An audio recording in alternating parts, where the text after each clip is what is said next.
Walang intro-intro, si Inday Sara nasa hearing, siya ay dumalo. Nako, simula pa lang pero mainit na ang sinasabi ng pangalawang pangulo. Sabi niya hindi naman daw siya ang problema kundi ang bayang ito. Bakit siya pag-iinitan sa 2025 hindi naman siya kakandidato? Sana yung sinabi mo sa 2025 lang. Kasi sa 2028 kailangan ka ng bayang ito. Madam Sara, kung hindi ka tatakbo, sino ang aming iboboto? Mga impakto? Pinagtutulungan nila si Madam Sara, ibig sabihin nito lahat sila mga siraulo. Kung lahat pala sila mga siraulo, sino pa ang ating iboboto? Kaya magkaisa ang mga Pilipino, wag nang bumuto. Kaya natin mamuhay ng walang kongreso. Wala naman silang naitulong sa bayan kundi puro nakaw at gulo. Kaya magkaisa ang mga Pilipino, wag nang bumuto. Kung si Andres Bonifacio pinunit ang sidula, tayo naman punitin natin ang baluta. Ang totoong problema ng bayan ay kagutuman.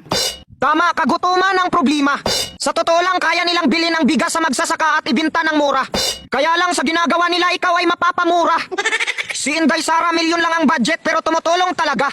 Tapos ngayon yung mga buhaya pa ang mag-iimbestiga.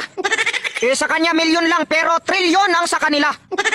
Iniipit si Inday Sara para mapagtakpan ang ginagawa nila. Si Inday Sara iniimbestiga tapos sa inyo walang mag-iimbestiga. Ang kapal ng mukha nyo ah. Ang sarap ng buhay nyo ah. Malaki na nga yung sahod, nagnakaw pa kayo ah. Illegal na droga. Tama, Inday Sara, problema sa illegal na droga. Tapos ipagbibintang sa inyong mag-ama. Yung nangyayari sa ating bayan ngayon nakakagigil talaga. Buti pa si Busita. Sabi niya, hindi mga Duterte ang durugista, kundi ang mga general na pulis na walang kwenta. Itong mga pulis ang galing magbintang ah. Tapos papaniwalaan ng mga vlogger na tanga. Tapos susundin ni Marcos kasi may galit siya. Ayos yung administrasyon natin ngayon ah. Walang kwenta. O ano pa, Inday Sara, ang problema ng ating bayan? Kriminalidad, terorismo. Terorismo! Andon sa Kongreso. O ano, Raul Manuel, ang laki ng budget nyo. Grabe, ang Pilipinas pinaglilingkuran ng mga demonyo. Ito yung nagtatrabaho sa gobyerno. Pero ang gagawin niya, kakalabanin ang gobyerno. Ito yung pinapasahod natin para manggulo. Sos, ang bayan ko ay napakamalas. Isama nyo na to si Brosas. Kasi ito ang kanilang alas. Sisirain nila ang gobyerno tapos sila ay magpapalakas. Kaya pala tinatawag to na Makabayan Black. Kasi yung mga makabayan ay haharangin nila, yan ang kanilang balak. At ito, meron pang isa. Nasana kaya ang mga dinukot nito? Mag-ingat kayo, huwag kayong sumama dito. Huwag kayong magpapaluko, ayan, nagpapaganda na to. Kapag nariyan ka, bumababal ang ikot ng mundo. Hindi kita dapat ginugusto, pero natutukso.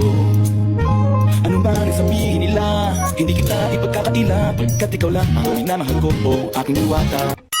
Mga kabataan, huwag kayong magpapaakit. Sa mga taong ito ay puro plastic. Kinakalaban ang may malasakit.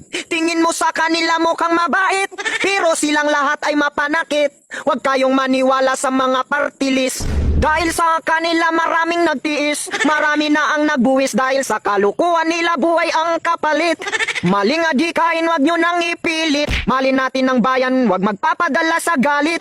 Dahil tayong mga Pilipino, dapat ay nagkakaisa para sa ikakaunlad nating mga maliliit.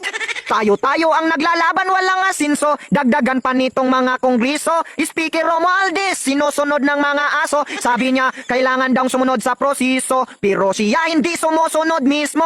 Nasaan na ang trilyon na budget? Tinatago lang ninyo. Ang kapal-kapal ng mukha ng mga to. Oy, Madam Chair!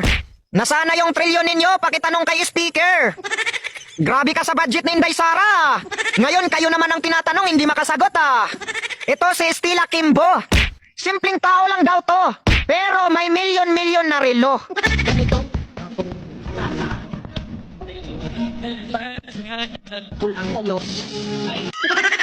Ang bawat sentimo ng bayan ay sagrado at narito tayong upang tiyakin na ito ay nagagamit para sa tunay na kapakanan ng sambayanan. Hoy, Speaker, ganito dapat ang sinabi mo. Ang bawat sentimo ng bayan ay sagrado. At narito tayo upang tiyakin ay bulsa at ibangko para sa kapakanan ng mga buhaya sa Kongreso. Tahimik daw sa Davao. Ano naman ang masasabi mo, Congressman? No? Matagal na po, kahit sa Davao po, tahimik lang dahil yung secret martial law po sa Davao, alam po natin yan. Martial law sa imong kalimutaw. Tahimik sila kasi disiplinado ang namumuno sa Davao. Hindi katulad ninyo mga halimaw.